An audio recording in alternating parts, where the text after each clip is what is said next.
Hello दोस्तों, कैसे हैं आप सब। मुझे उम्मीद है आप सब स्वस्थ होंगे, सुखी होंगे और अपने एग्जाम की तैयारी बहुत अच्छे से कंडक्ट कर रहे होंगे। स्वागत है आपका टोटल प्रेप यूपीएससी चैनल में, जिसमें राइट नाउ आप देख रहे हैं आज यानी कि 25 अगस्त 2020 की एक बहुत ही इंपॉर्टेंट करंट अफेयर्स न्यूज़, जिसके ऊपर सेपरेट ये वीडियो मैंने आपके लिए बनाया है कि बहुत ही कम समय में हम इस इशू पे डीप डाइव कर सकें और इसकी छोटी छोटी पॉइंट्स को हम पूरे अच्छे से ध्यान में लेके इस इशू से पूरी तरह अप टू डेट हो जाए। यूपीएससी में एमसीक्यू के पॉइंट ऑफ व्यू से ये बहुत ही एक इंपॉर्टेंट न्यूज़ है। इसके पहले कि हम न्यूज़ में घुसें, प्लीज़ मेरे चैनल को सब्सक्राइब कर दीजिए, मेरी वीडियो को लाइक कर दीजिए और एक कोई कमेंट मेरे वीडियो पर आप कर दीजिए। ये तीनों चीज़ें फ्री हैं। बहुत इंटरेस्टिंग बात है कि नहीं, कि आपकी जेब से एक पैसा नहीं लगेगा, 1 मिनट का एक्स्ट्रा टाइम आपको नहीं लगेगा। सिर्फ एक सिंगल क्लिक से आप मेरे चैनल पे अपना अप्रिसिएशन दिखा सकते हैं। ठीक है दोस्तों, चलिए तो हो गई मेरी बात। अब चलते हैं न्यूज़ में। देखिए हुआ क्या है, a global team of scientist they have discovered one of the earliest galaxies using India's AstroSat. ठीक है, ब्रह्मांड की सबसे पहली गैलेक्सीज में से एक को हमने देख लिया है, हमने खोज निकाला है ब्रह्मांड में हमारे भारतीय एस्ट्रोसैट यानी एस्ट्रोनॉमिकल सैटेलाइट का इस्तेमाल करके। बहुत गर्व की बात है और बहुत बड़ी वैज्ञानिक उपलब्धि है ये हमारे देश के वैज्ञानिकों के लिए, हमारे देश की वैज्ञानिक कम्युनिटी के लिए एक बहुत बड़ी बात है। देखिए टीम जो साइंटिस्ट की थी वो ग्लोबल थी, यानी ऐसा जैसे अभी तक हम सुनते आए थे कि नासा के बहुत सारे वैज्ञानिक जो है वो भारतीय ओरिजिन के हैं और हम इस बात पे गर्व महसूस किया करते थे।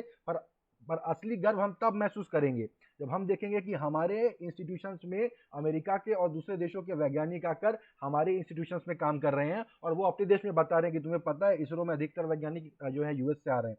इस तरह से तब तो असली बात होगी। तो यही ऐसा हो रहा है यहाँ पर। देखिए, inter University Centre for Astronomy and astrophysics IUCAA ये पुणे में है। आपसे ये पूछा जा सकता है कि ये कहाँ पर है। बहुत सारे जो नॉन यूपीएससी एग्जाम्स होते हैं उसमें कई सवाल सिर्फ यही होते हैं, ये कहाँ है, ठीक है, या ये कब हुआ था, तो इस तरह से किसने किया था, इस तरह के सिंगल पॉइंट टाइप की एकदम ऑब्जेक्टिव, सही में ऑब्जेक्टिव क्वेश्चंस होते हैं। यूपीएस में तो बहुत ज़्यादा डिटेल आपसे पूछ लिया जाता है। तो ये आपको याद रखना है, पुणे में है। ठीक है, उन्होंने one of the earliest galaxies को डिस्कवर किया है हमारी यूनिवर्सिटी का एस्ट्रोसैट में। ये आपको समझना पड़ेगा दोस्तों कि हमारे ब्रह्मांड में हर तरह की जो घटनाएं हुई हैं, ठीक है, वो हम उसको तभी देख पाएंगे जब उस घटना से निकला हुआ प्रकाश हमारे तक पहुंचेगा। आप समझ रहे हैं, आसमान में जिन तारों को आप आज देख रहे हैं उसमें से कई तारे ऐसे हैं, हो सकता है अधिकतर तारे ऐसे हैं जो जल के खत्म हो चुके हैं। जब वो जिंदा थे मतलब जब वो एक्टिव थे, तब उनसे जो प्रकाश निकला वो आज हमारे तक पहुंच रहा है। तो आज हम उसको देख पा रहे हैं। पर राइट नाउ जब हम यहाँ खड़े हैं तब हो सकता है कि वो तारा गायब हो चुका है। तो वो क्योंकि प्रकाश को ब्रह्मांड में इतनी बड़ी बड़ी दूरियां हैं, प्रकाश को उनको ट्रैवल करने में हजारों लाखों साल लग जाते हैं। ठीक है, तो अब आप सोच सकते हैं कि जो सबसे पुरानी गैलेक्सी है वो हम आज कैसे देख रहे हैं। तो अब उससे निकली हुई लाइट हम तक आज पहुंच रही है, हमने देख लिया है उसको। ठीक है, one of the earliest galaxies, यानी कि अगर हमारे पास सोफिस्टिकेटेड इक्विपमेंट हो तो हम ब्रह्मांड की सबसे पहली की चीज भी हम लोग देख सकते हैं। हर एस्ट्रोनॉमर और एस्ट्रोफिजिसिस्ट जो है उनकी जुगत यही रहती है कि ब्रह्मांड में जस्ट जब बिग बैंग हुआ था उसके बाद ब्रह्मांड की स्थिति कैसी थी, उससे रिलेटेड कोई रेडिएशन वगैरह हम निकाल लें। एक बैकग्राउंड माइक्रोवेव ऐसा कहा जाता है, क्योंकि ब्रह्मांड में हर समय एक बैकग्राउंड नॉइज चलती रहती है। ठीक है, कोई भी एस्ट्रोनॉमिक ऐसा रेडियो टेलीस्कोप होता है, वो जब जाके रिकॉर्ड करने जाता है तो एक बैकग्राउंड जैसे एक हम जैसा, एक जैसे टेलीफोन में आपको डायलर टोन सुनाई देता था पहले, वैसा अगर आपको सुनाई देते रहता है ब्रह्मांड में। कहा जाता है कि वो जब बिग बैंग का धमाका हुआ था उसकी जो आवाज थी वो आज तक ब्रह्मांड में उसी धमाके, उसी मतलब डायलर टोन जैसी एक कांस्टेंट आवाज के तौर पे ऑपरेट कर रही है, आज भी एग्जिस्ट करती है।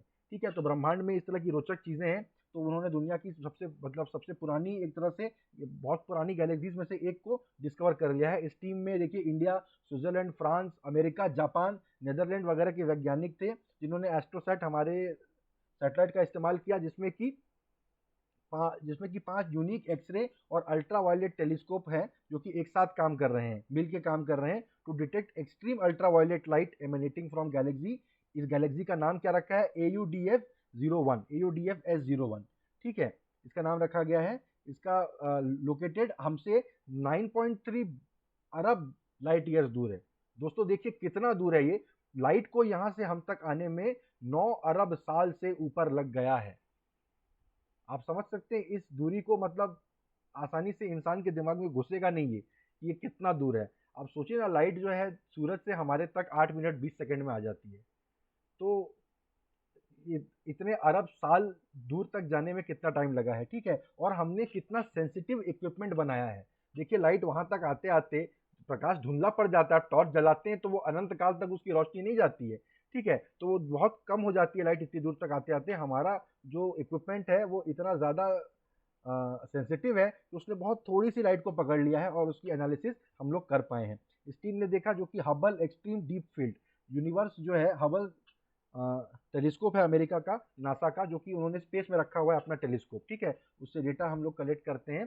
तो स्पेस को कई हिस्सों में बांटा हुआ है उसके बेसिस पे। तो हबल एक्सट्रीम डीप फील्ड भी स्पेस का एक हिस्सा है। ठीक है, ये एक एरिया है मान लीजिए, वहां पर ये देखा गया एस्ट्रोसैट के जरिए। ठीक है, ये स्टेटमेंट आईयूसीएए ने दिया गया था कि बिग बैंग के बाद जो है, अब देखिए यहाँ पर बहुत ज़्यादा साइंटिफिक बातें हो रही हैं, इसमें सुन लीजिए एक बार, अगर घूमते फिरते आपसे कुछ एग्जाम में आ गया बायो के या फिजिक्स के सेक्शन में, एसएनटी के सेक्शन में, ठीक है, जो साइंस बैकग्राउंड के नहीं उनको थोड़ा सा ऑड लग सकता है। बिग बैंग में ही हमारे यूनिवर्स की शुरुआत हुई थी। पूरा ब्रह्मांड जो था एक सूप के जैसा था, जिसमें प्रोटॉन, न्यूट्रॉन, इलेक्ट्रॉन घूम रहे थे। ठीक है, जैसे यूनिवर्स ठंडा हुआ तो उसमें प्रोटॉन और न्यूट्रॉन मिलके हाइड्रोजन प्लस आयन बनाने लगे, हाइड्रोजन का आयन। ठीक है, उसमें से कुछ मिलके हीलियम भी बनने लगे। तो आयनाइज थे, ये पूरा पूरा स्टेबल एटम नहीं थे। तो हाइड्रोजन यानी H प्लस और हीलियम यानी He2 प्लस जो थे, उन्होंने इलेक्ट्रॉन्स को अपनी तरफ अट्रैक्ट किया। तो इससे इलेक्ट्रॉन भी उनकी तरफ मिल गए और एक न्यूट्रल पूरा पूरा एटम बन गए। ठीक है, तो इससे क्या हुआ, लाइट पहली बार ब्रह्मांड में फ्रीली ट्रेवल कर पाई, क्योंकि खुले जो इलेक्ट्रॉन घूमते रहते थे, लाइट उनसे टकरा के पूरा डाइल्यूट हो जाती थी, है ना। पूरा जैसे अगर आप किसी आईना क्रैक हो जाए और उसके पार लाइट गुजरे मान लीजिए, तो कैसा एकदम डिस्पर्शन टाइप का लाइट रहेगा, वैसा ही हुआ करता था जब इलेक्ट्रॉन ही इलेक्ट्रॉन थे। तो इससे उस समय की तो कोई लाइट हम कैप्चर कर भी नहीं सकते हमारे किसी टेलीस्कोप में फिलहाल आज की डेट में। आने वाले समय में हो सकता है कि ऐसी कोई टेक्नोलॉजी बन जाए जिससे कैप्चर की जा सके। तो लेकिन जब इलेक्ट्रॉन और मतलब स्टेबल एटम बन गए, कोई भी इलेक्ट्रॉन उतने ज़्यादा खुला घूम नहीं रहे थे आसमान में, तो उस समय की लाइट अब ट्रैवल करने लगी। तो वो लाइट ट्रैवल करते करते हमारे तक 9.5 अरब साल बाद पहुंची है। तो वो हमारे इक्विपमेंट ने पकड़ ली है। ठीक है, तो देखिए उसके बाद जो है, since the light waves were no longer scattering off free electrons, लेकिन उस समय कोई तारे नहीं हुआ करते थे और गैलेक्सीज भी नहीं हुआ करती थी और यूनिवर्स कंप्लीटली डार्क था। ठीक है, तो उसके बाद a few 100 million years after the big bang, कुछ 100 मिलियन साल बाद जो है डार्क एज खत्म हुए, जब पहले पहले स्टार और गैलेक्सी फॉर्म होने लगे और उसमें से उनकी इस प्रोसेस से एनर्जी निकलने लगी। तो उसमें हाइड्रोजन और हीलियम जो है आयनाइज्ड हो गए और वो वापस से एटम अलग हो गया और उसका इलेक्ट्रॉन अलग हो गया। ठीक है, तो ये रीअनाइजेशन चालू हुआ। इसमें खैर बहुत ज़्यादा आपको याद रखने की जरूरत नहीं है, उतना इसमें बात नहीं होगी। तो उसमें क्या हुआ है कि ये जो डिस्कवरी थी, वो उसके बाद जो पहली पहली गैलेक्सीज बनी कुल मिला के, उसमें का प्रकाश जो निकला, तो उसको हम लोगों ने देखा, उसको हमारे इक्विपमेंट ने कैप्चर कर लिया है। ये बड़े बड़े सैटेलाइट इसको कैप्चर नहीं कर पाए, हमारा सैटेलाइट, हमारा जो इक्विपमेंट था उसने इसको कैप्चर कर लिया। क्यों? क्योंकि जो बैकग्राउंड नॉइज जो है, जो कि अमेरिका वालों का जो ये जो अल्ट्रा वायलेट इमेजिंग टेलीस्कोप है, उसमें जो था वो नॉइज़ बहुत कम था हमारे वाले में। हबल स्पेस टेलीस्कोप जो नासा का है, उसमें नॉइज़ बड़ा ज़्यादा है। ठीक है, यानी एक बहुत ही पतली, बहुत ही छोटी, बहुत ही कमज़ोर अगर कोई फ्रीक्वेंसी में अगर कोई सिग्नल आ रहा होगा, तो उसको हबल वाले नहीं पकड़ पाएंगे। लेकिन हमारे इक्विपमेंट में हमने ऐसा बनाया है, उसमें नॉइज़ बड़ी कम है, तो हम बहुत ही फेंट से फेंट, कमज़ोर से कमज़ोर फ्रीक्वेंसी को पकड़ लेते हैं। हमारा इक्विपमेंट बड़ा सेंसिटिव है, ये उन्होंने बताया। जाहिर बात है कि उनका बनाया ये इक्विपमेंट है, उस पर उन्हें बड़ा गर्व है, उसको वो इस तरह से वो कर रहे हैं। ठीक है, तो कुछ 60 नैनोमीटर का भी इसमें पॉइंट दिया, वो इंपॉर्टेंट नहीं है। आपको याद रखना है कि पुणे में है ये जो इंटर यूनिवर्सिटी, क्या नाम था इसका, Inter University Centre for Astronomy and Astrophysics, इन्होंने one of the oldest galaxies को डिस्कवर किया है। उसका नाम AUDF-S01 है। आपसे पूछ सकता है कि व्हाट इज AUDF-S01, कोई एलिमेंट है, कोई वायरस है, कोई गैलेक्सी है, कोई एस्टेरॉइड है। ठीक है, तो ये गैलेक्सी है, ये आपको याद रखना है। ठीक है दोस्तों, तो ये थी मेरी इस इशू की कवरेज। मुझे उम्मीद है कि